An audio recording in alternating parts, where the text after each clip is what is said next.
When you hear them dogs barking, that mean the pound is in the building. This is GameTime216. I am Bobby G along with the homie Big Mike from the Man Cave. What up, bro? What's going on? We have seen better Mondays, but yesterday he said it's beautiful. So beautiful. So beautiful, man. Hey, we ain't even got time to waste, man. We get right into it. But before we get right into it, do us the biggest favor, man. Go ahead and hit that like button, subscribe if you're new. Turn your notifications on so you know the next time that we are here talking all Cleveland all day. It was every Monday, every Wednesday at 2:16 Eastern. Hey, the rundown is simple. This might be the easiest show setup I've ever done. I have one graphic for the show. The rundown is that. There it is. It's on YouTube. Hey, Stefanski got to go, man. And anybody who knows me know I'm not an apologist, but I like Kevin Stefanski. I still think he's a good coach. But hey, man, it is what it is. And as much as I like the fact that regardless of the record and how teams are doing, like, we've at least had that stability, because that was one thing that's for sure has been lacking over the last 26 years. It's just stability. Like, but we had that now, and now I'm starting to question. Yeah, yesterday was just, come on, bruh. That's what it was. That's exactly what. Come on, bruh. Like I said, I got one graphic for today. There it is. No, that's it right there. Nice. That was the fancy. Total points, NFL ranks from his first season to current. You see, it's 1 year in the top 10 in total points, and that was just on the 10th. Wasn't even in the middle. And our passing game, which the highest rating we've had is 19th. That is crazy. And mind you, there are 2 playoff seasons in there. And even in those playoff seasons, we weren't even in the top half of the league in passing. And for my Baker bros, that Baker Mayfield, which you love so much, yeah, he was quarterback for like 3 of those, bro. So, so that just shows you how Baker was kidding. No, Baker did some growing, and Baker did some self-reflecting into what he is now. He wasn't this then. And who knows if he would have became this if he hadn't been, quote unquote, humbled, as people like to call it. I say go through life shit, right? If he hadn't gone through some life shit, like getting cut. Remember, he was that dude everywhere he went. Walked on to Texas Tech, became the starter. Walked on to Oklahoma, became the starter. He won the Heisman. Came in as number 1 pick in the draft. So you come in with this mindset like, I'm that dude. And he needed a little slice of humble pie. We all do sometimes. So came in with the instant.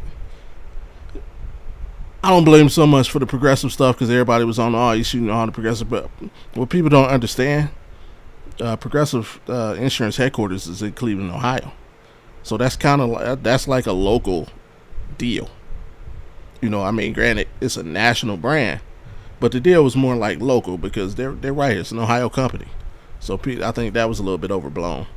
But he gets that, and then whatever happens. He's not here. Goes to Carolina, gets cut.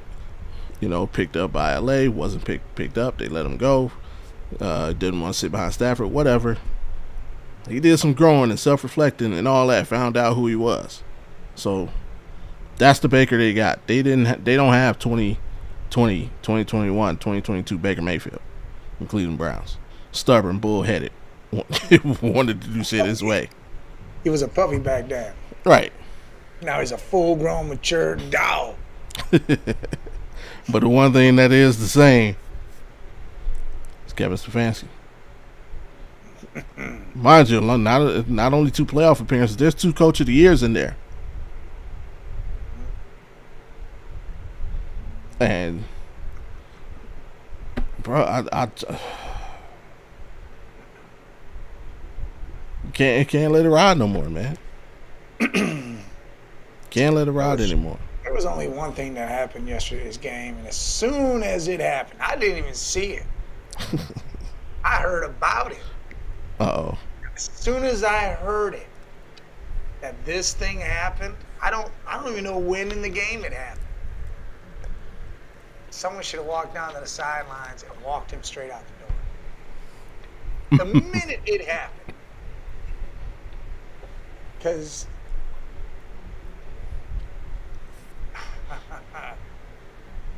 this happened one time before. And that dude receives criticism for it forever. He will never live this down. Uh-oh. What happened? And in my mind, it's called the Pete Carroll rule. You do not get to the goal line and then proceed to pass it on first down. Proceed to not run the ball not one damn time. As soon as that happened, and I heard that happen, that was it. There ain't nothing else to say. I don't give a shit about his record ever. I don't care about nothing. He did that. That right there proves that there's some problems here. You only gave the ball 12 times to the guy that's been rushing for 100 yards damn near every game. I get it. They were stuffing the run. Right. But even in short yardage situations, there was times where I saw clips, he still got 6 yards here or there. He was still ready to go. Yeah. You on a 3-yard line, you don't give the ball to Junkins. Yet you incomplete a pass and then take a sack for 11 yards because you were trying to throw the ball again? Nah. That's a Tracy McGrady thing. You should have that right here, right now. Nope. Nah. Fuck no. Hell no. Nah. Time to go. It is time to go because that dude, how do you think you can do that with little 5'9" Toto back there? You can't do that. You said Toto? You call him Toto? Toto. Yeah, like I sent you yesterday, you know? Get you and your little dog and get out of here, man. Get the hell out of here, man. I have no belief in this dude at all. Whatsoever. Any belief I did have, or shimmering hope that I had that maybe, just maybe, things might switch a little bit, it just, as soon as I heard he did that shit, just went gone. Just fucking gone. No.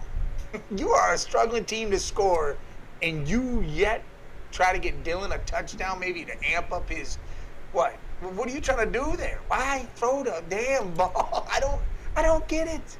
And there can't be no excuse for it. There just can't. Like I said, I can't. I'm not an apologist for Stefanski. I think he's a good coach. I still think he's a good coach, but I can't do this anymore, man. I can't. People say numbers don't lie, which I don't believe. They lie all the time. They can prove, numbers can prove any point you want. But right here, these aren't lies. It is what it is. We've twice in the top 15 in total points. That's not points per game. That's total points scored. Twice. Not a single time in the top half of the league in passing yards. Not one. The closest we got is still bottom third of the league. That's crazy. Yeah, you could drop little Gabriel back 52 times. Wow. Oh, you dropped him back 58. He got sacked 6 times. So let him. He got hit 17. See, yeah, no. And like you said, yeah, to get down there on the goal line, like what was it, last week we watched the Philadelphia Eagles tush push that thing 4 times in a row Yep. to get in. There could, like, Nick Sirianni has 2 receivers who are highly frustrated that they're not getting the ball. You know what he said? I don't give a damn. Tush push that thing. Oh, didn't work? Do it again. Didn't work that time? Do it again. Didn't work that time? Do it again. Okay, we got a touchdown.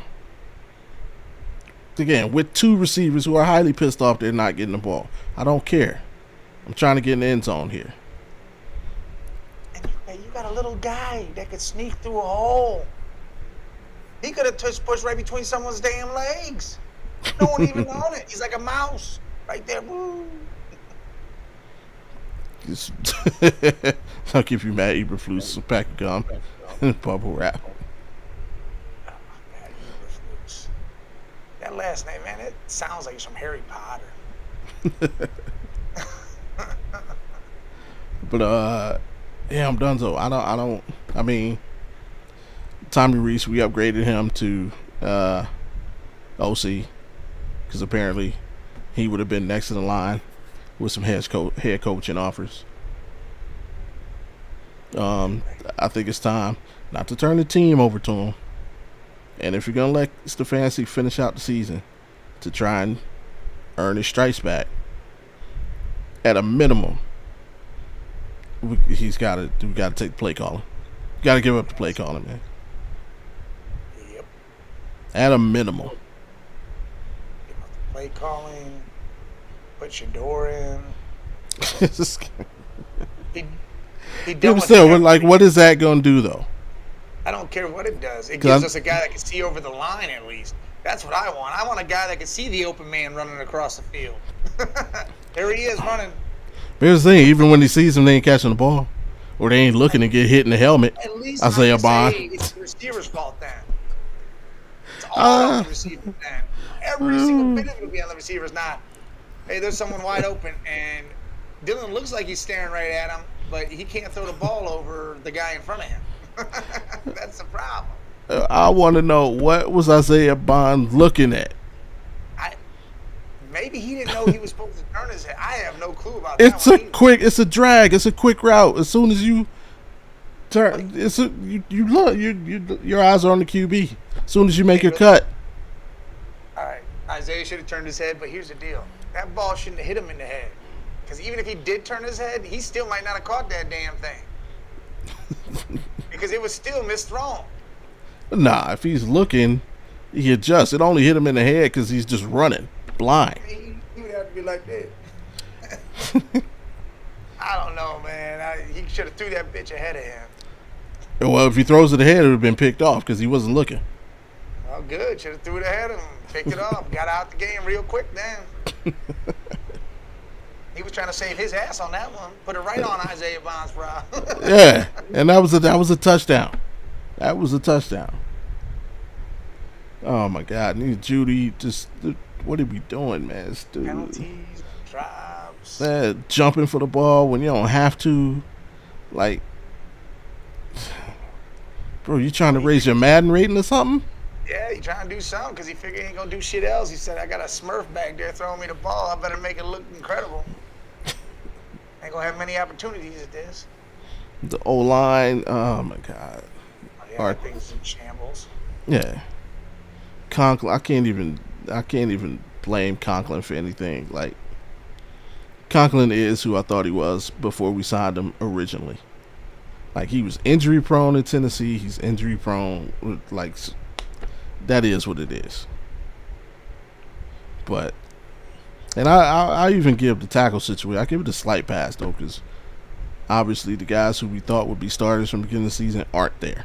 So, I would guarantee that at least 90% of the league has terrible backup tackles. Because if they were any good, they wouldn't be sitting behind anybody. Well, they might, because everybody might have good tackles. That ain't true. We know that ain't true. But yeah, it's the weird play. I mean, the weird play call and the what do you want to call it, stagnant offense. Uh, Whenever he does something that works somehow, we just never do it again. The inability to get downfield. Is it play design? Is it the personnel?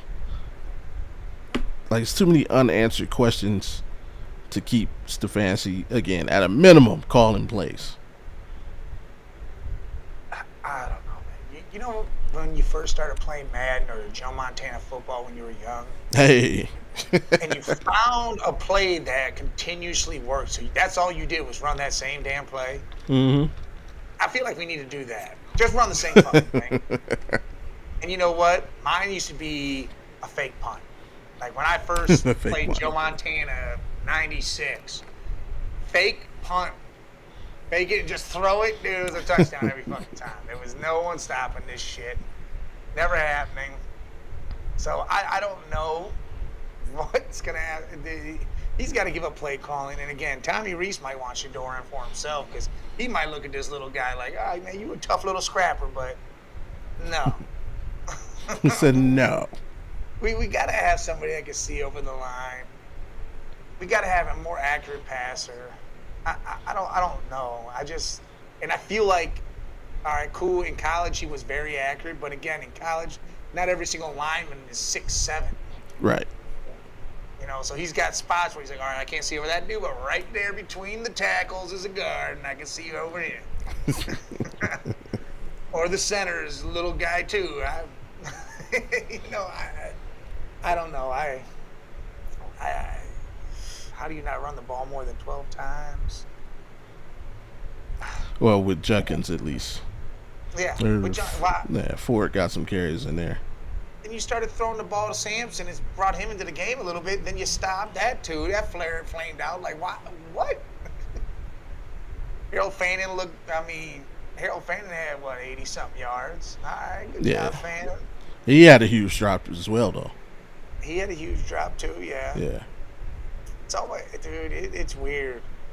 A lot of things are weird with this season. And, I start thinking more about what Jason Boyd was saying the other day when I heard him. Mm-hmm. When he was talking about everyone's looking towards 28 or 29 when the stadium opens up. They just want to have a young product that's good to put on the field. That way we can see it coming and everybody, oh, it's a new dome. Everybody wants to go see him now. We're packing house. Right. If that's really what this game plan is, every fan needs to boycott every game, man. Don't go to these games no more. Don't even show the fuck up. Sit at home, watch the shit on Channel 5. You're like, it sucks. Turn it off and go about your day. And then you ain't got to worry about shit. Don't pay no $10 beers, no $20 fucking nachos, whatever the hell it is. You don't got to do it no more. Sit your ass at home. Let them sit there and be pissed or losing money because they decided to put a shit product on the field and continue to think this season's just a wash. We're going to keep everybody. It ain't going to matter. No, this fucking matters, man. You can't continue to put some shit out there like that and expect all of us to, we got hope. Dude, the hope died game one. As soon as Joe Flacco started, to me, it died. Like, shit, we're doing this thing again? Nah. See, he isn't for the start of the season. He's for the end of the season. When you want to throw some twist out there, this dude will liven some shit up. That's when you throw Flacco in there. Like, oh man. Hey, we got two rookies. We're not gonna see what anyone's about. Throw the old man in there who's ready to retire in 5 seconds. I mean, you got players nowadays retiring mid-season. So Darius Smith just did that. Yeah. I don't really understand that one. There must be something going on there because he was having a great year. He was looking good over there in Philly. He was getting some sacks up. He was a piece in a defense that doesn't have a lot of pieces no more because they let him go and didn't want to pay him. So I don't understand why he decided to retire. It ain't like, all right, cool, Philly lost a couple games, but these dudes are still going to be prominent when time comes. I don't understand the move. But, again, you got guys like that. Shit. You're lucky some of these Browns players ain't doing like Antonio. Like, you know what? I'm going to go home. See you later. Yeah. But, I mean, here's the only issue with your boycott recommendation is they got that ace in the hole. You can't got put that it. ace in the hole, just like the Guardians. If you're gonna cheat and you're gonna keep the ace in your sleeve the whole damn time and never use it, then it's pointless being around for it. Nah, it don't matter. Boycott staying outside the stadium until the game starts and everybody leave. Just one sign. Give us Sanders. If you don't, see you later. Walk away. That's the point. He's got the ace, as long as he got the ace in the hole, like the Bill, No. and especially I'll stay at now since he's one play away, you got to be there now. He obviously ain't one play away because I saw about when I went back and started looking at shit, I saw a whole bunch of plays that could have cost Dylan Gabriel his job, and it sure and fuck didn't. We didn't see nothing happen. Even when in the fourth quarter, when this game was done and said, and we could have put Sanders out there and said, "Hey, we're gonna give you some reps, screw it," just like they do if Flacco would have been there. Oh, the game's over. Let's get the rookie in, like they did with Dylan. Why not do it with Shador then? You can't do that, and you know it. You know it. Because if Sanders goes out there and fucking balls out and scores 2 touchdowns miraculously, and we're in this game all of a sudden, then it's the problem. Nah, you can't do it because Shador is the only player in the NFL playing with house money. If he goes out there and balls out, it's I told you so. If he goes out there and sucks, it ain't him, it's the team. Like he's playing with house money. You can't lose. No, I'm not saying keep him out there with starters. You bring all the backups in too, do all that shit. Do it like you did with Dylan. No, I'm saying whether it's starters or backup, but you can't do that because as soon as you put Sanders out there, you can't go back to Dylan. Then it's just gonna get worse. You just gotta let. You did the same thing with Flacco, but Flacco was back in the next week. Yeah, but it was no doubt that he was the starter. It was clear what the message was. You put Shador out there, it's not clear. It's either you're changing or you're not. And then what next week when you go back to Dylan as the starter, it's they're trying to sabotage Shador. Like it no, you can't. Like it's already a circus. All right, well then don't make it worse. I would have made it publicly known and said, "Hey, look, I'd have put Bailey out there now. Fuck it, Bailey, go ahead and go out there, man." Yeah, you just gotta let it play how it's gonna play. Give Dylan his 6 games, and then No, not giving him 6 games. yeah, he's 6, and then give Shador his 6. No, That's what you're gonna do. We're not doing 6. We're doing. You got no more games. That was it, dude. And then, but the only other thing that makes the whole thing senseless is like, I think a lot of people before the season started, this part of the schedule was rough, right? This is a brutal part. Yeah. So why are we surprised they're bad? Oh, I'm not surprised with bad. I'm not saying you, but people are doing their eyes are surprised. Like, well, you know why they are is because they saw that we had wins. We had fucking wins. Cincinnati game was a damn win. yeah, The Vikings game, we were winning the whole game with little dude back there. That was a win. And that's on both the offense and the defense that game. That's a win. Now again, that changes up. This game right here was single digits until later in the third. yeah. It's a win if you score touchdowns at the beginning. That's where the problem lies here. That's what people are going to hang on to. And that's what these fucking, hey, like you do the Indians, I'm going to do the Browns this way. That's what, the owners say, oh, well, we made a postseason, we did all this, we're good, we don't got to pay nobody. Here's Haslam out there. Well, we did this, we could have won, we were close, let's keep on doing it. Stefanski's a good job, he's doing good, he's hanging in there. It's just a little bit at the end. It's just like that video. You ever seen the movie Waiting? No. With Ryan Reynolds, where he's in there and they're in the restaurant and shit, and they play the game, No. the Paul Shelley game. Well, listen, there was a training tape in there, and the guy goes, "Hey, what's the difference between ordinary and extraordinary? It's a little bit of extra, right?" That's how he explained that shit. Well, that's what Haslam say. That's what it is. We just need that little bit of extra, and we'll have him. And he'll continue to think Stefanski's going to be okay. No. And hey, quoting your boy, man. To quote your boy, he could be the issue. I heard, Jason Lloyd say today, like, what was Stefanski's best season? Like it was the COVID season. Why? Because limited people were allowed in the building, and Jimmy wasn't always there and in the way. Stefanski was allowed to do everything his way, and we were solid. We made the playoffs. Ever since that season, Jimmy's been back. Jimmy's been back in there, trying to be your boy, Jerry Jones. You know why he's trying to be? Because he's got this big ass billion-dollar project going up. He doesn't want a shit show. Problem is he's got one. They need to follow the Titans right now. And I don't mean all the way because I think Barry doesn't need to lose his job. I think it's Stefanski needs to lose his damn job. No, I think Barry finally figured it out. You know, you and me were talking about it a few weeks ago. It's like one of the things people forget out of everything. Like these two guys both came in first timers. Stefanski's first time head coach, Barry's first time GM. There has to be some leeway for learning how to do your job. Like you don't just you take the greatest GM. They didn't come out the gate killing it. I'm guaranteeing you. Like they learned how to do their job. And then like really, when people really think about it, you only kill Barry for one thing. Nobody gives him credit for every other aspect of his job. It's player retention. He keeps his good players. Actually knowing when to let certain players go. Nobody talks about the fact that he got rid, like he didn't pay Amari Cooper and he was just. He was justified in that. He retired 5 seconds later. Exactly. As much as we love Nick Chubb, come on. He all right over there.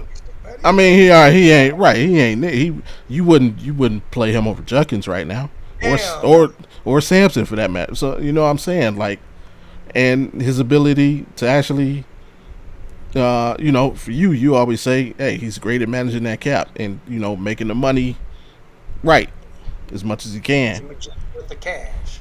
Right, since the the 230 mistake. Cooking the books. And even his ability to win trades. Like so literally every other aspect of his job, you could make the argument he's top tier. It's just he was hit or miss on his draft until this season. This season it damn near looks like he got him all right. It's definitely his best class so far. And you know what's funny is when we went over this before, I even forgot Sampson because he hadn't really been playing for some reason. Sampson's included. He hit on every level. And then the undrafted, he hit on Huntington and absolutely right. Come on, man. And then you bring in Smith. Listen, here's the deal, man. And a lot of people are riding Barry's back for the whole Newsome thing right now. Oh, well, look at Tyson Campbell. He got cooked from DK. DK cooks a lot of damn DBs, man. And we're talking about all, Pro Bowl quality DBs getting cooked. Yeah. He had been in the building the whole 3 fucking days. Right. And Greg Newsome got cooked on like the first play of the game. Yeah. So let's and he got burnt. This was burnt. Tyson was at least there. He misjudged where a ball was, where it could have been an interception if he turned his damn head around. Right. But yeah, he misjudged that. But dude, Tyson, he looked good out there. I have no problem with what he was. Again, 3 days into this shit. Exactly. And what he did in the contract, everything that brought great. And then you got Omar Epps over there on the other sideline shooting shots at Andrew Barry over the Joe Flacco thing. No damn chance. You just mad because you got to face Joe Flacco next week, and you're pissed off about it because he's going to torture your ass with Chase. Because look, he was over there throwing that ball around with 3 days of repping, doing his damn thing over there. I mean, they were bringing that shit close in. Packers fans were a little bit nervous when that shit was going on. They thought maybe Flacco was going to do it again at the beginning and during the game. Yeah. So, yeah, that's why he's mad, because now Cincinnati might revive and kill his season that he was going to have, the easy walk in the park shit. Oh, yeah, for sure. He ain't who cares about that deal? That gave us what we needed. It's Flacco going out. Hey, we gave him the graces of, hey, go play with a team that's got some weapons, that's doing something. Maybe you can revive a little bit. But you're done after this year. He's not coming back next year to football at all. Yeah. So, God forbid we gave the old man something to go live for. Fucking Omar. chill out over there. With this, which would you rather see? Get Stefanski out of here, or give up the play call? I'd rather see the play calling first, just because Stefanski, on how he is with these players, he's great with them. He can talk with them. He's good with them. He's good with the people. He's good with the fans.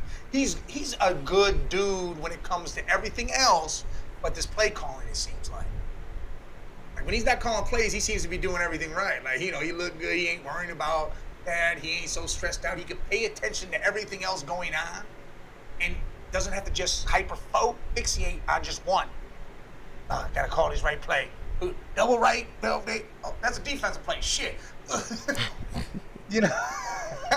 He could just worry about being a head fucking coach. Why is Dan Campbell so good? Because he's got two coordinators. He got two coordinators that do the damn job that they're supposed to. He doesn't sit there and worry about nothing. He hypes up his damn team, backs them the fuck up when he needs to, and he is the head coach. He's not the offensive coordinator. He's not the defensive coordinator. He is just the head coach, and he's there to make sure these guys believe in themselves, know that they have a dude that backs them, and backs his coordinator's asses too. Like, hey, we're going to do this. And what has he got? The number one offense in the league. Granted, he's got some players over there. Yeah, he got some dogs. Still has it. His defense is shredded, and it showed yesterday. But still, they were still in the game. They're still doing their thing. The Lions are formidable. They're going to be something. They might be in the bowl this year. We don't know. Right. But that's the thing. He lets his coordinators do their jobs.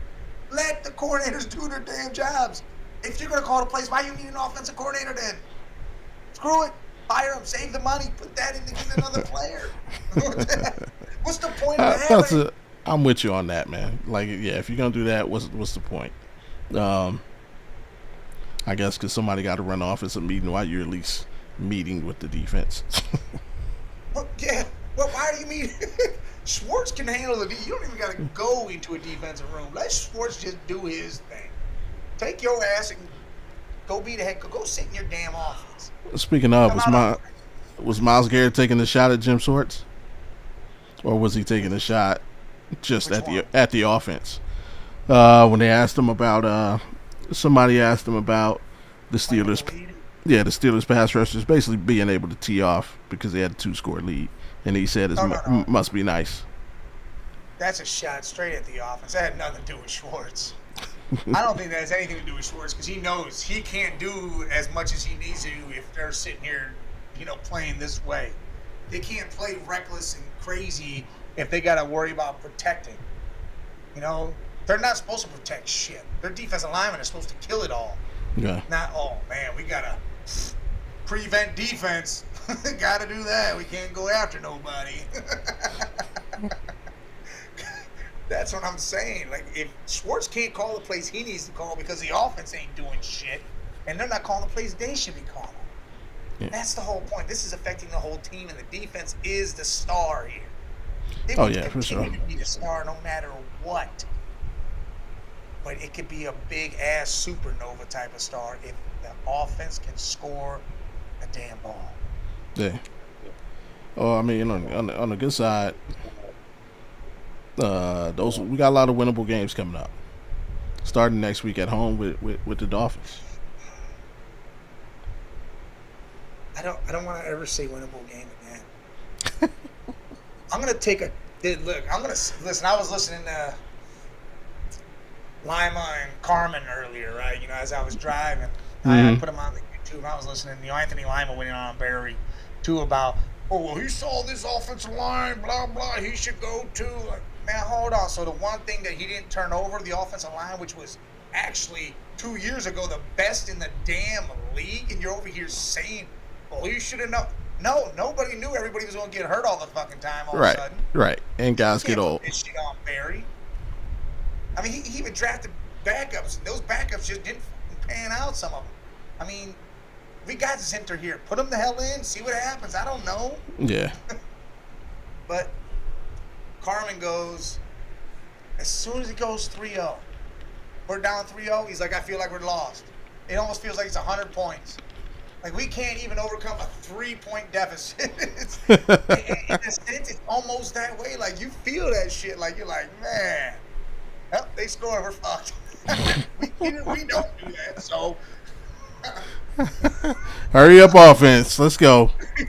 yeah, 2 minute yeah. drill. Screw it. We're not even putting the offense out there. They're special teams. We're just gonna let them go out there, and what we're gonna do is just, I don't know, man. But you know what? I felt it when he said it. Yeah. When he said that shit, I felt it because it's almost like, dude, we are literally right here. It's 6-3. Why do I feel like we're never gonna win this fucking game? I'm sitting here like, man, I should be like, hey, look, we can tie this baby up. Touchdown, we're in the lead. No, I was like, shit, I hope we don't let him score again. Because I didn't feel any way the offense could do anything. Yeah. Because when I kept hearing the scores, I would check or be able to even watch like for a couple minutes. I was like, yeah, that's not what I'm worried about. I'm waiting for when the defense gives up because they are gassed to the point of no return. That is what I wait for. And then you see a break open. And that's what happened. You're like, son of a bitch. Everyone's like, well, Tyson Campbell let him score touchdowns. Yeah. At the end of the third quarter almost, then finally it starts to break loose. This dude has been running his ass off covering a dude that sprints and goes 25 miles an hour running. Come on, man. Come the fuck out. That's what I hate about some of these fans. They just, Ray Newsom, what would he have done? I don't know. And then for the second game in a row, 0 turnovers. And it like these are the games we got to take advantage of. And before that, we're 2 times a game turning it over. Last 2 games, 0 turnovers. You know what? That's another point. Why is Tomlin crying? With Flacco, 2 turnovers. Without Flacco, no turnovers. You're going to go against a guy that throws the ball at the other team all the time. And you over here crying about why Flacco's over there now? Shut the fuck up. Man, you get to play him twice. Stop crying about it. But no, you know what? What else? What would you just say? The no turnovers, right? Yeah. They said they were going to keep this short and sweet for Dylan. Mm-hmm. They did. And he still had, what, almost 30 incompletions. Oof. That don't make a whole lot of sense. And I get there was a lot of drops, but there wasn't 30 drops. Might as well been. I think if you had 7-foot tall receivers out there, you probably ain't going to hit some of that. Sometimes them balls were air mailed. Like, yeah, he threw a lot of. Germany, man. I don't. He definitely get. Yeah, he threw some off target ones, but it's when he's on target that makes it that much more important, and that's what these guys are letting him down. It's, like Jerry Judy literally dropped one and hit him dead in the freaking hands, and the passes that they're dropping, first downs. They're dropping first downs. It's not like they're like it's a little swing pass or underneath. They're dropping first downs. They're dropping touchdowns.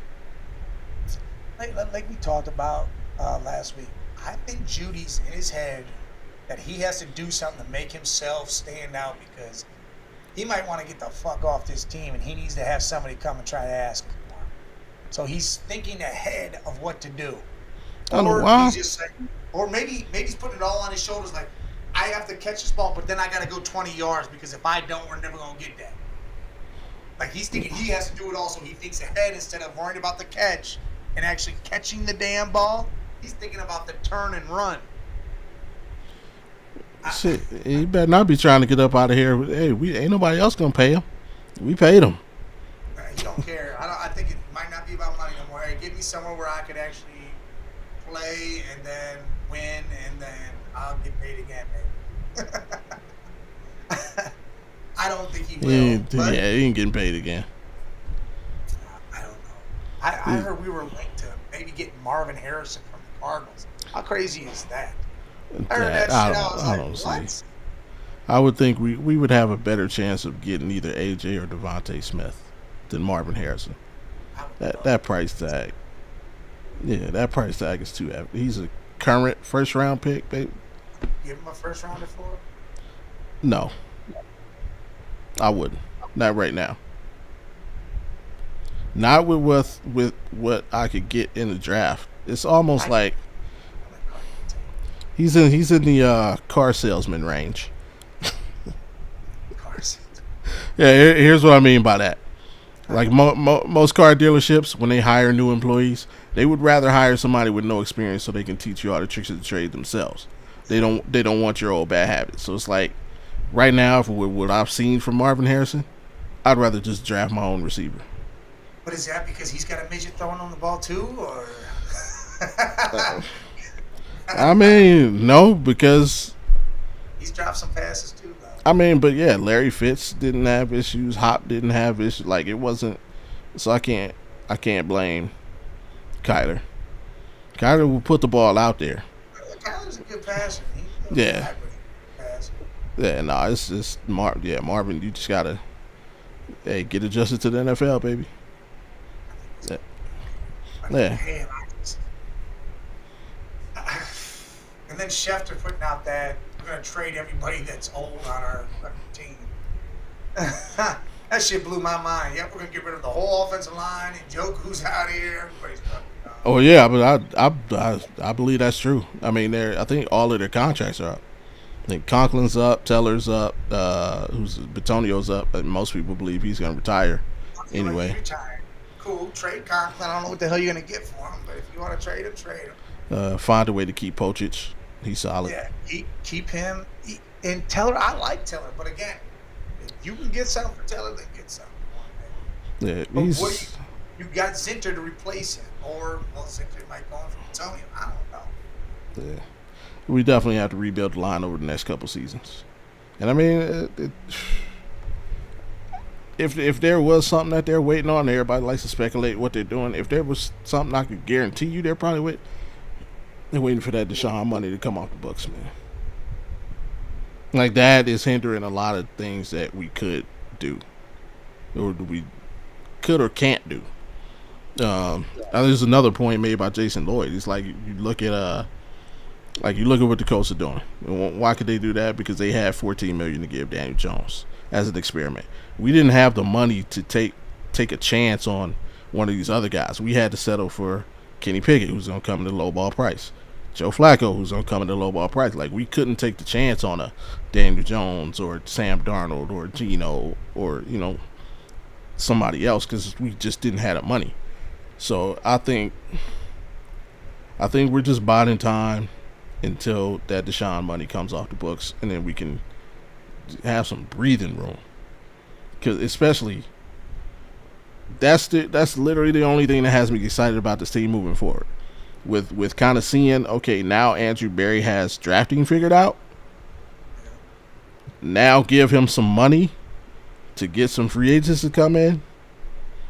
I think we're looking at a quick turnaround. Like next 2 seasons, we should be in a very competitive space, I believe, before the alleged stadium, dome move. Before that happens, be winning games, so then when we go there, I want to go there. Yeah, but it all hinges on finding that quarterback.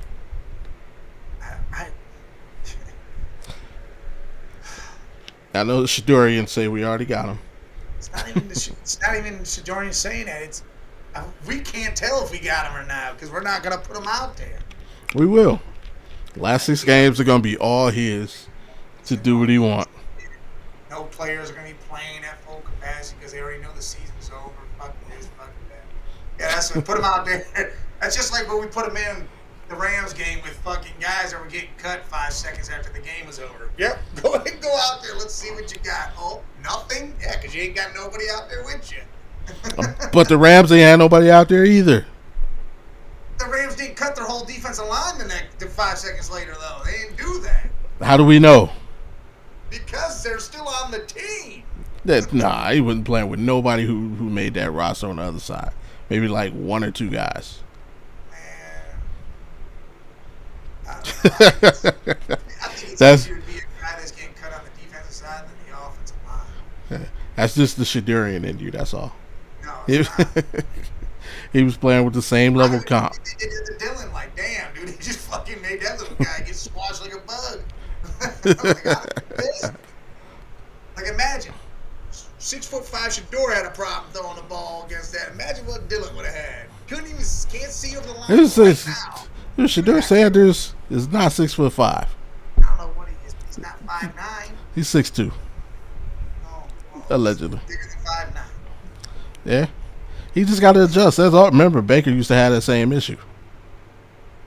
So Baker's got something Dylan does. what? That heart. He's that mind, right. He's right-handed. that's- Hard moxie. Dylan was about to fight a linebacker yesterday. Yeah, because he got sick and tired of being touched. That was at the end of the damn game, man. Yeah, I'd be pissed too if someone kept hitting me like, fuck, I can't do nothing. No. So he got it in him. Nah, he ain't got plant a flag in the middle of the block. Oh, shit in him. He don't got that in him, boy. Oh, Nothing man. about Baker was drunk at that game. But he won it. If he was drunk, he won that thing trashed. All right, boys. So that's much more credit to the guy. Right. I don't. I feel like the way Baker is, and like you said, he had to go through some trying times. He got humbled like a motherfucker, but he still has that. I'm on the sideline grabbing my balls shit in him. He's still that dude, but now he knows how to channel it a little better. Yeah. You know what I'm saying? Yeah. He's Absolutely. doing it up there. He lost all his weapons. All of them are hurt. They all got hurt. They're all sitting on the sidelines in that game. And Buka got hurt, was sitting on the sidelines. Yeah. And he still did what the fuck he did with nobody out Yeah. I mean, that's growth. Guy grew. He finally grew up. He's not a Toys R Us kid anymore. But hey, man, I wish the best of luck for Dylan. I hope he grows up too. See you later, buddy. Go grow up somewhere.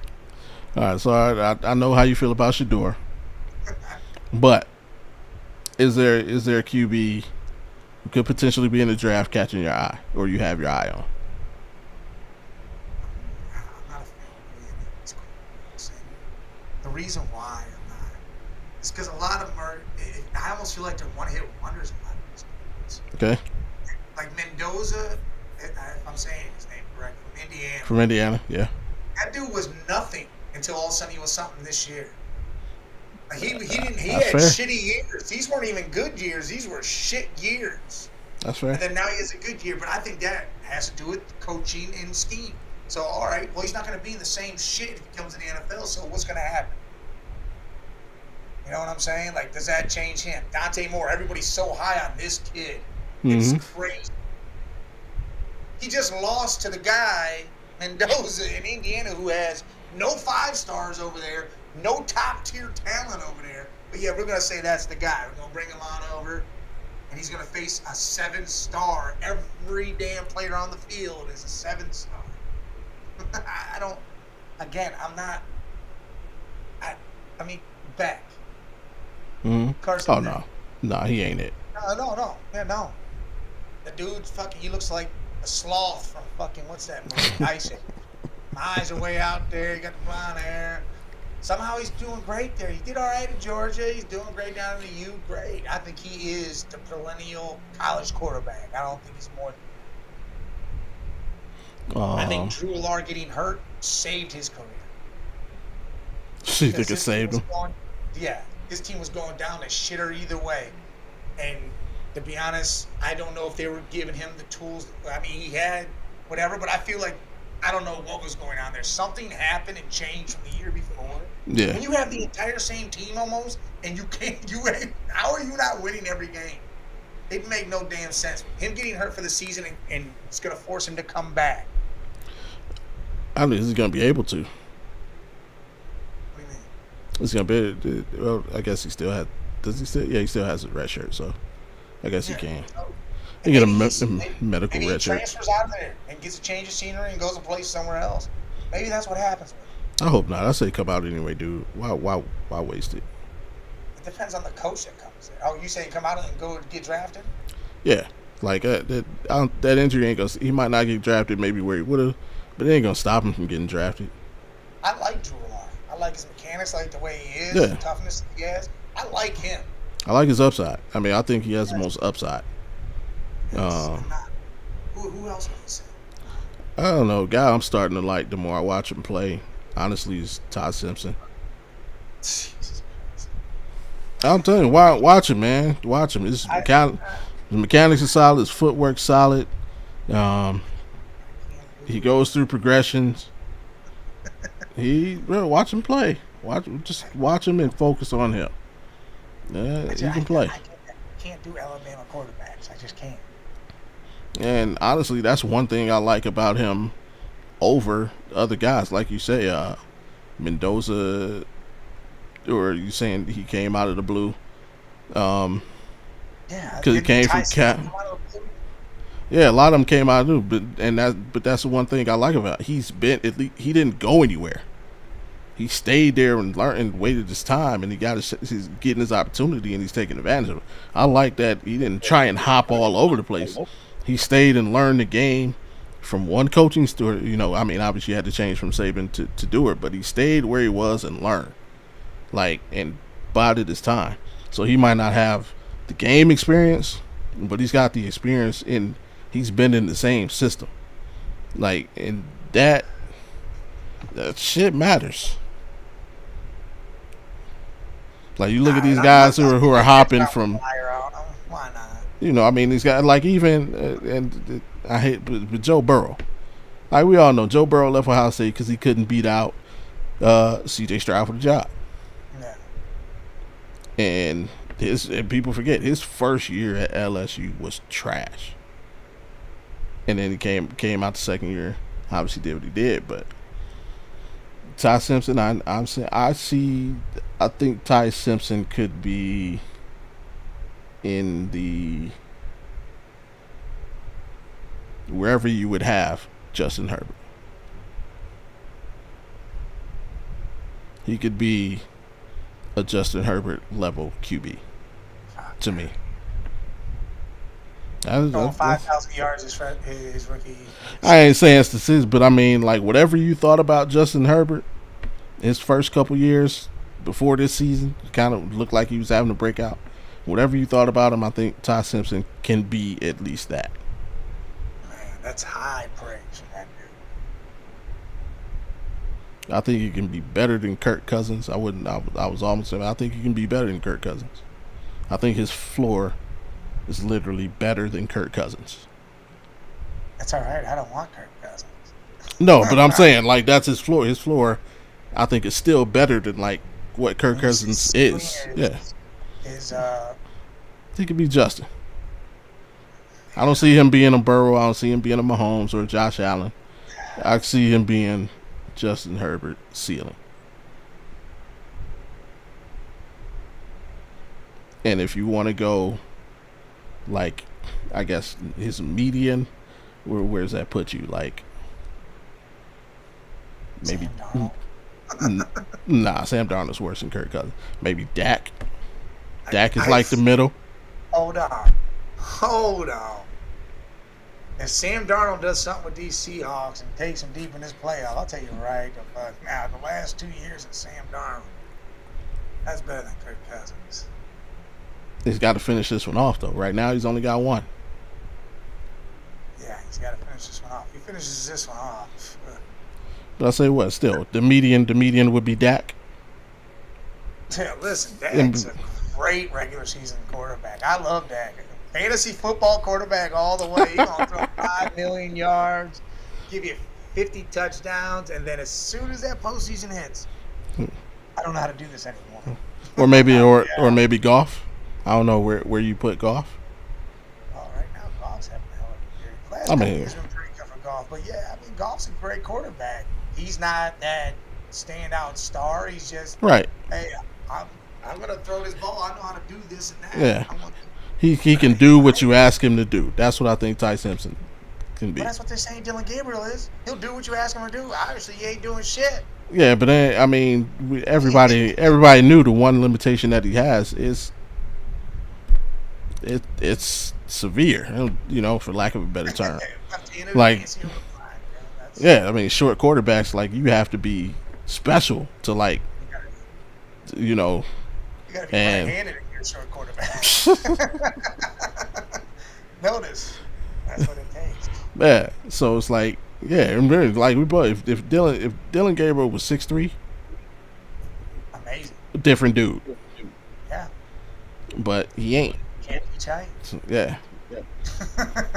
So I'm saying, but yeah, that's my challenge of the week for you, man. Why, like, really watch Ty Simpson play. Dude, Listen, I don't he can like. play, man. I'm just Alabama quarterbacks. Hey, Alabama quarterback is reigning Super Bowl MVP. Yeah, with MVP on his team.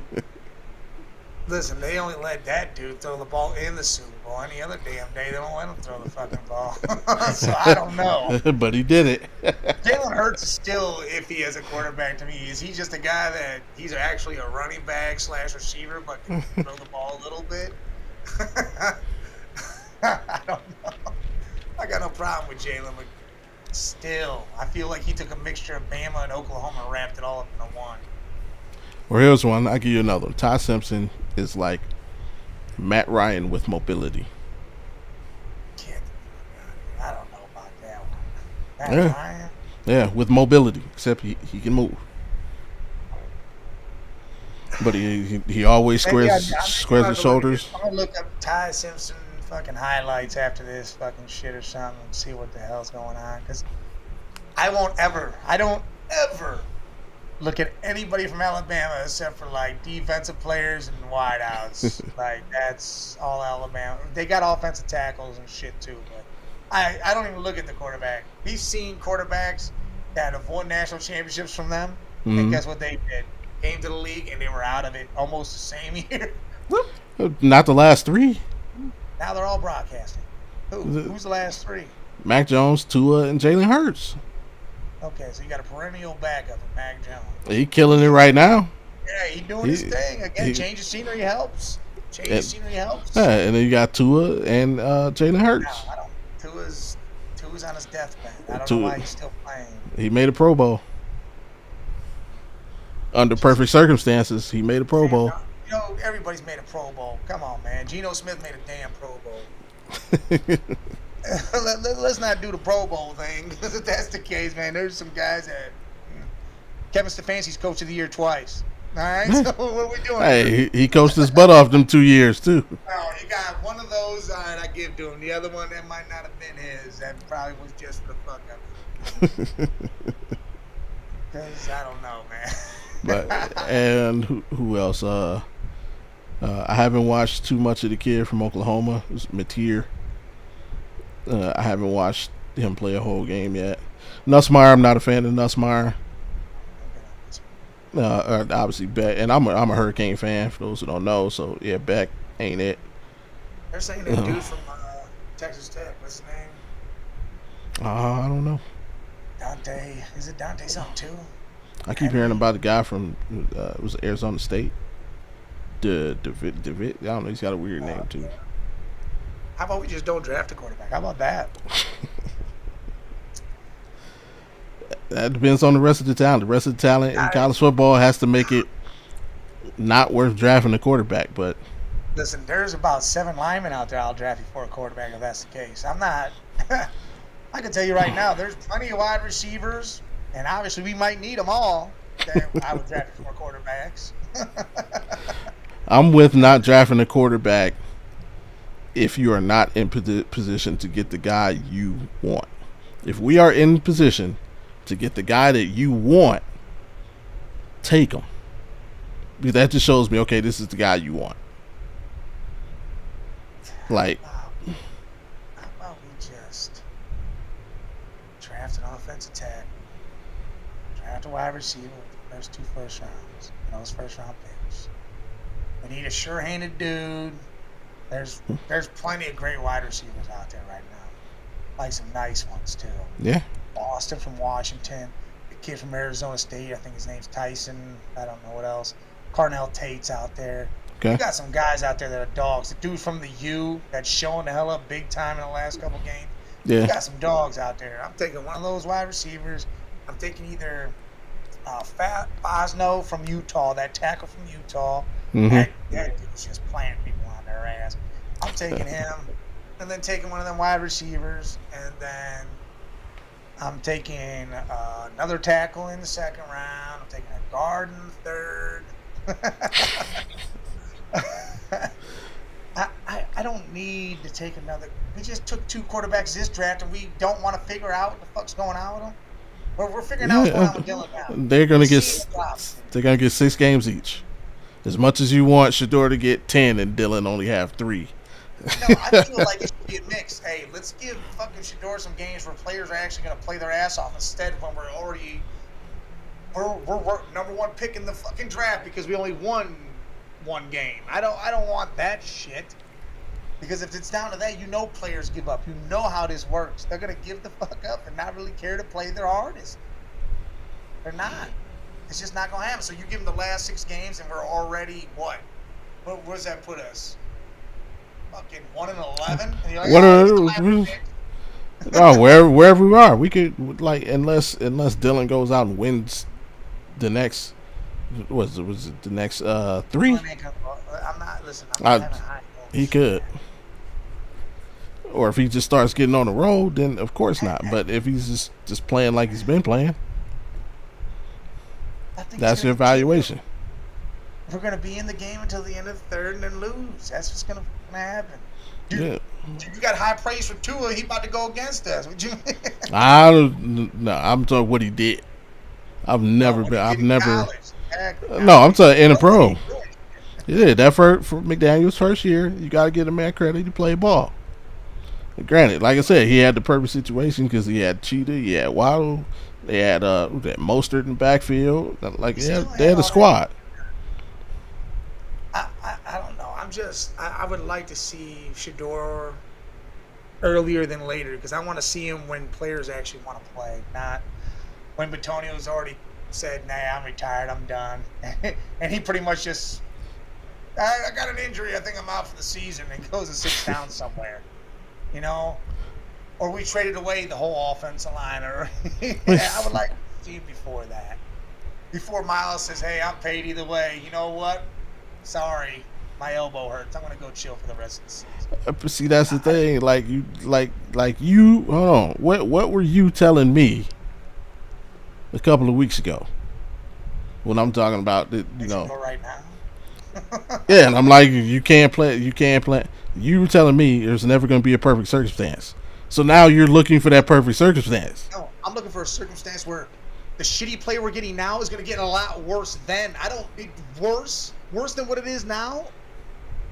Then you want to see this is going to be preseason 4 going against the dogs on the other side. This ain't going to be guys that are getting cut 5 seconds from now on the other side. This is going to be fucking TJ Watt still coming at your ass when you just picked up the dude that's been walking on the street that's trying to block him. Now, that's what I don't want for Shador.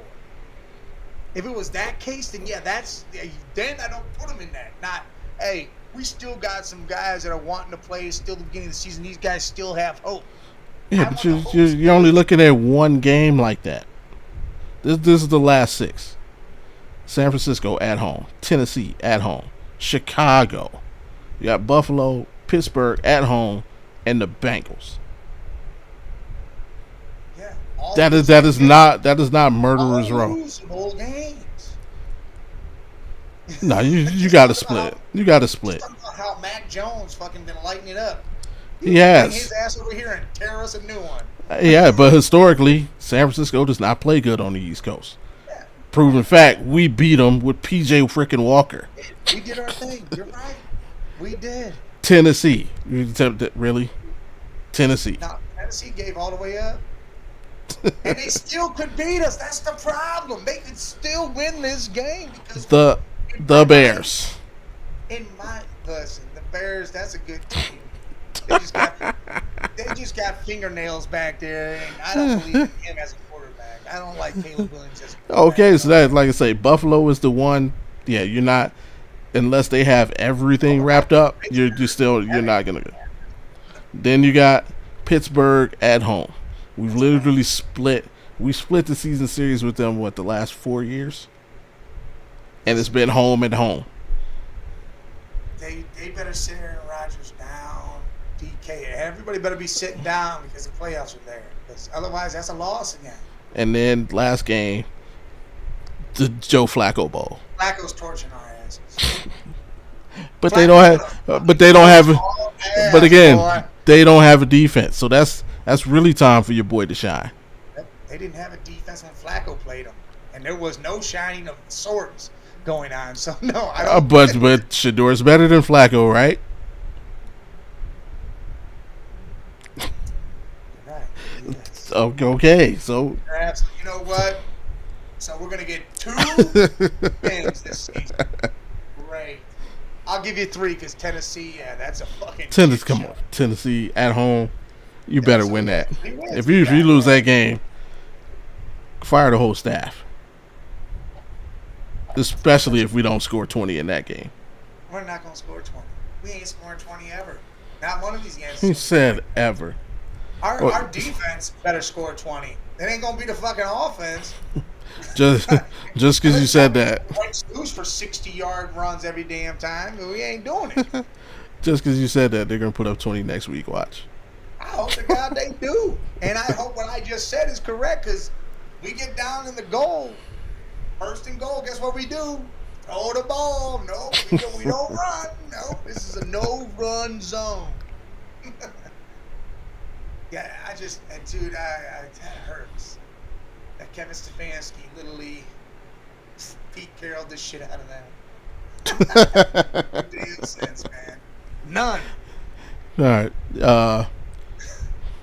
Not necessarily right now or in the coming weeks, but just to say the end of the season comes and it is the last season for Kevin Stefanski. Who's on your short list to replace him? A lot of guys that are dead. Landry. There's not a whole lot of dudes out there right now that could be like, yeah, that's the guy we need. What? It's Tom Landry. Let's bring John Madden back in his highlighter all over the TV screen. Let's go get Jerry Glanville. Fuck it. Let's bring him back. Marty Schottenheimer. Let's bring Shotty. He's probably not even passed away. But just bring him back. But I don't know. What's going on with the... Listen, here's one coach that I'm really interested in, and this is probably... You're going to hit the what button on. What's going on with John Gruden? Oh, no. What's that whole thing with the NFL? Stop it. Get some help. Seriously.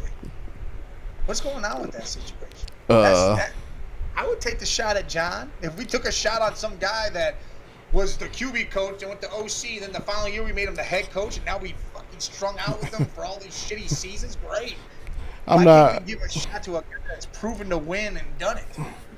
He hasn't proven anything. He took somebody else's team and won a Super Bowl. Second, I'm not gonna say that he's a racist, sexist piece of shit. He's a proven racist, sexist piece of shit. He's documented. Yeah, nah, you can't hire that dude. Nah.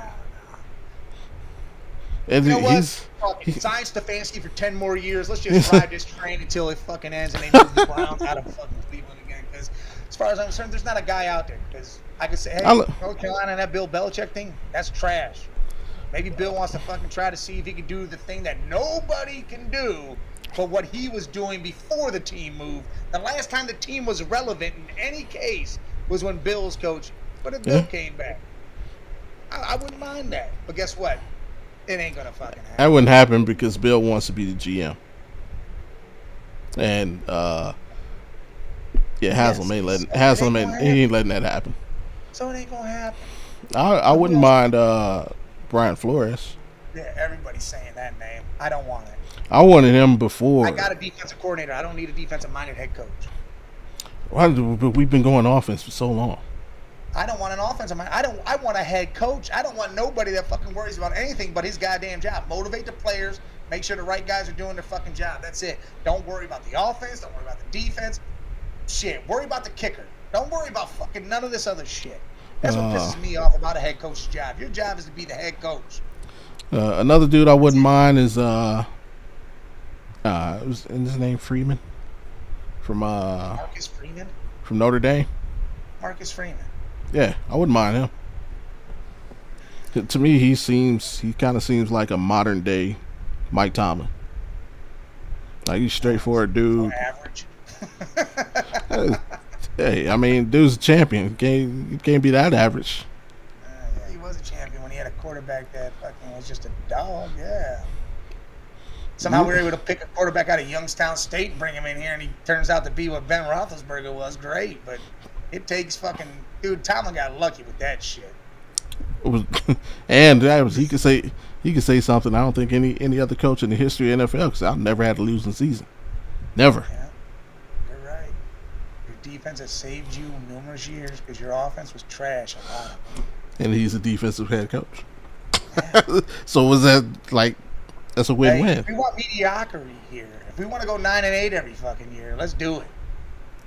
I mean, Browns fans wouldn't mind that. Well, I'm a Browns fan. I mind.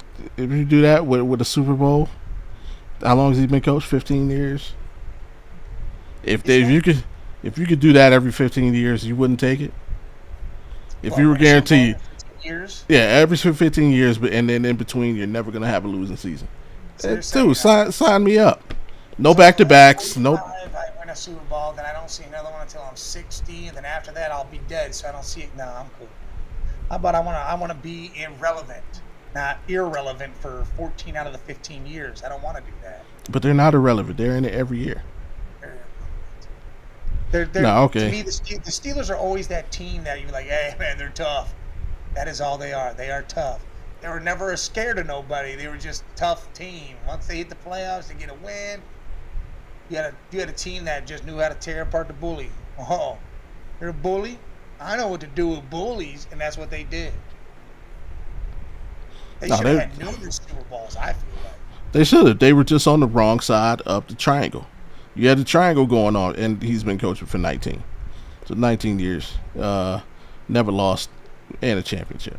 But, yeah, they were on the wrong side of the pyramid. You had the Patriots, the Ravens, and the Steelers in this pyramid. The Ravens could beat the Steelers in the playoffs. I mean, no, the Steelers could beat the Ravens in the playoffs. The Ravens could beat the Patriots in the playoffs, but the Patriots could beat the Steelers.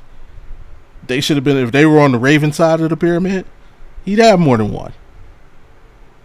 But he was just on the wrong side of the pyramid.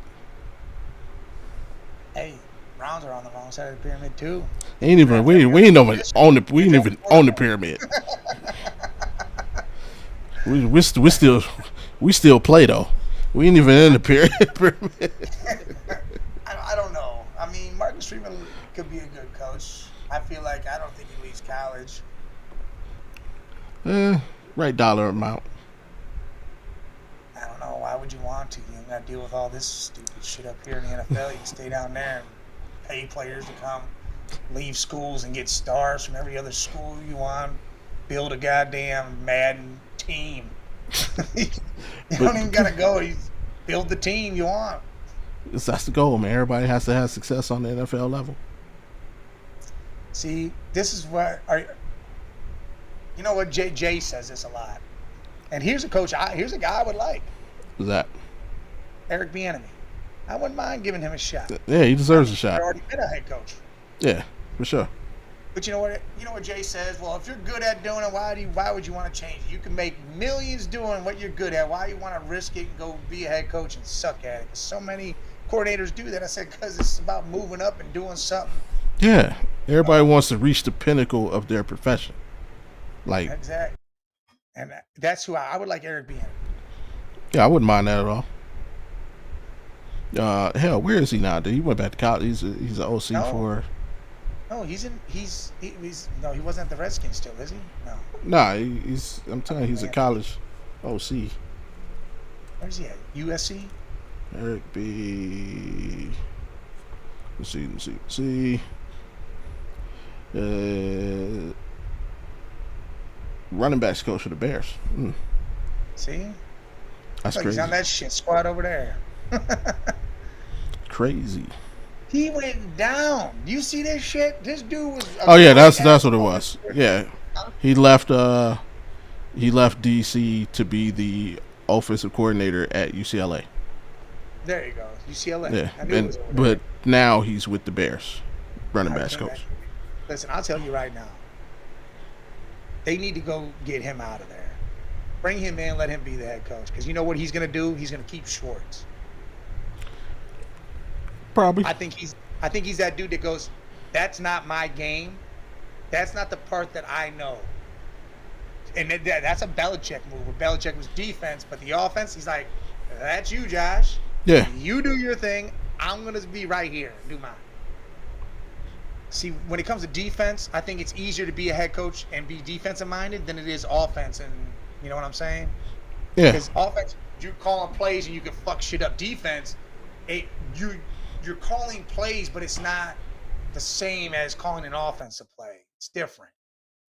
I don't even think most of those guys do that. I think most guys, I think most guys who are like defensive oriented head coaches, they literally let their DCs call the game. They just obviously they're putting the game plan with them together during the week.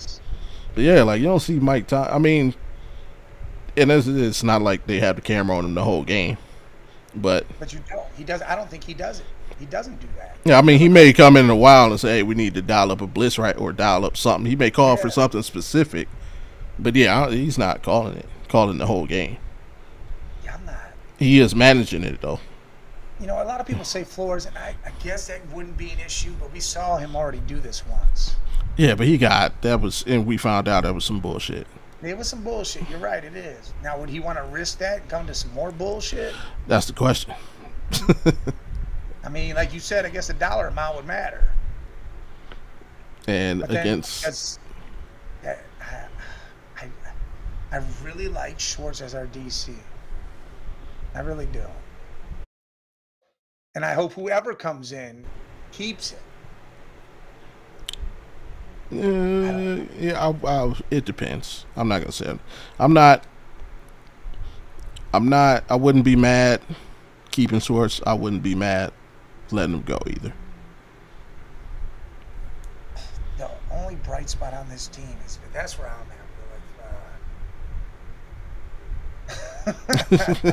That's what you're hanging on to, man. This guy's made this the one thing. The defense has won us games multiple times every year, and that's the guy that's done did it. Facts. I can give you that. The only thing I'm not a fan, I know he likes to use the wide nine, and I'm not the biggest fan of the wide nine. Yeah, I'm with I'm with playing man to man. I like the fact that he plays a lot of man, especially because we had the pieces to play man to man. Yeah. But I don't know. Maybe I got spoiled by the U. To me, the best defenses are when you don't have to blitz. So with that being said, they're more zone oriented because they don't have to blitz. So you got 7 back there in coverage all the time. So it's like, if we get to that point, and I think this defensive line can get to that point in the future, especially we're gonna add a couple more pieces. But like I like what we got with Mason. I obviously Miles is Miles. Alex Wright looks like he's taking a step forward. What the fuck is up with Mike Hall, bro? Yeah, why is he not playing? What is he a healthy scratch every week? What the fuck's going on there? Yeah, the word is he's been medically cleared. So why is he not playing? I don't know, man. Maybe he read Kawhi Leonard's book. How to collect checks. But yeah, he's been medically cleared to play.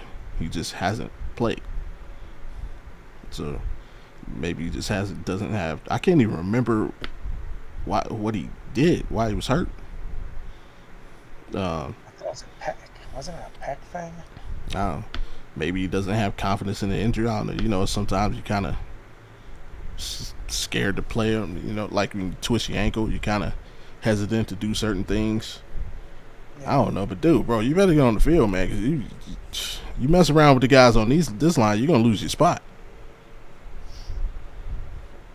Yeah, I don't know. I guess Brian Flores, Eric Bieniemy, I think those are probably the top two, I guess, if you want to say. The only name I don't want to hear is Josh McDaniels. Don't give me that creep. Nah, he's going to stay in New England. He ain't leaving. Ravens got him over there. And he's got the young quarterback he can mold to be his. I think he ain't leaving there. And Drake May's looking like a good quarterback. Yeah, he looks solid. He isn't going nowhere. I don't know. Maybe I want to stay away from college. Bring in one of these pro dudes. Bring in a college team right now. I feel like there's too many hot hands that we're going to risk, and then it'll be just a flame out like Saban did when he came to the Dolphins. Yeah, I don't want that. I definitely don't want that. He should have paid Drew Brees. Should have. You're absolutely correct. He would have been killer, man. That would have been it. Oh man, but hey, we've been venting long enough. These frustrations out. Hey, remember, man, y'all want to hear some more Big Mike? Head on over to the Man Cave Media LLC YouTube page. Go ahead and hit the subscribe button, just like I did right there. It costs you absolutely $0.00, but it helps immensely. And what y'all got going on over there? Well, tomorrow we got Sports Madness. There'll be a lot of craziness going on in that show. Like, again, madness it is. Be right back here on Wednesday talking about what's going to happen to Tua, the Dolphins. To Hawk Tua. Are we gonna bring Toto out again? And is he going to win? And what's going to happen there? Is Stefanski still going to be the coach? Or what's up? Thursday, you got Off the Rails. We'll talk about Omar Epps going against old man Flacco. And I'm praying the Bengals win that game now. I want them to shove it down, and then I want them to cry afterwards. See? Why'd they do that? Why'd they trade them the quarterback when they needed one? Shut the fuck up. Open mic, I think, is supposed to happen at some point this week. We'll be talking anything and everything but sports. It'll be about all the shit you want to talk about usually. And then I'll be right back here on Monday to talk about how CTE beat us on Sunday. Hey, did anybody check on Scully? How's he doing? Yeah, he's not going to talk for a while. He was pretty pissed off. But you know what's funny is he went on to a Giants chat, and he was talking shit to them all. He's like, oh, this was your Super Bowl, great, blah, blah, blah, because they always like to talk shit. Yeah. Guess who liked his fucking post? Who that? The craziest one of them all. Cam Scatterbo. Oh, he loves Scatterbo too. Oh yeah, he was happy as shit, thinking everything. Look at Scatterbo. I was like, hey man, he's a beast. That's hilarious. And of course, we want to hear me running my mouth again. Hey, head on over to the Audible Sports Podcast YouTube page and hit the subscribe button. Just like I did right there. And again, costs you $0.00, but it helps immensely. And yeah, you can see right there, we do our Thursday night post game show. This week we got I don't know who plays this week. It's Steelers Bengals. Oh yeah, for sure. Oh yeah, I'll definitely be tuned into that then, for sure. We do post game, we review the rest of the week, give you our picks and our top 10. Then of course Friday, the official Audible Sports Podcast, or the original, with the Sports Meets Life and Culture, where we'll be doing our NBA preview. So we'll be previewing the NBA season, which starts 9 days from now, and 10 days for Cavs fans.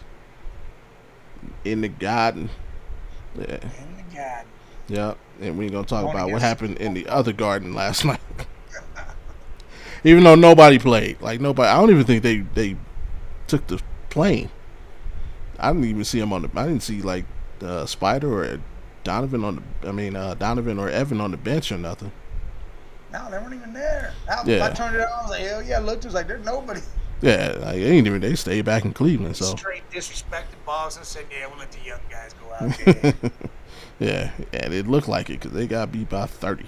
They got spanked on, but I mean, again, that's Yeah, what but it I'm was saying. hey, Jason Tyson played some good minutes. He played well. Proctor played some solid minutes. So yeah, this kid, Mike Tomlin's son, Naquan, that dude, man, he's just one of those dudes, just an energy guy. So we'll see what he can do. But yeah, come on over there, and then of course, yeah, next Monday, right back here, we'll be talking about a Victory Monday as we fry up the fish. Squish the fish. Yeah, I mean, there's a good chance that Tua won't finish the game. There's always a good chance. Listen, there's a good chance he might not make it to the game if at practice one of those guys accidentally hit him. Who knows? Yeah, and if they put in Zach Wilson, it might be Quinn Ewers. It might not be Zach Wilson. He might put Quinn Ewers in that moment. but yeah, that's that. And then one more time before we get out of here, please hit that like button, subscribe if you're new, turn your notifications on. So next time that we here talking Cleveland all day. So every Monday, every Wednesday at 2:16 Eastern. And always remember, when you hear them dogs barking, that means the pound is in the building. So till Wednesday, peace.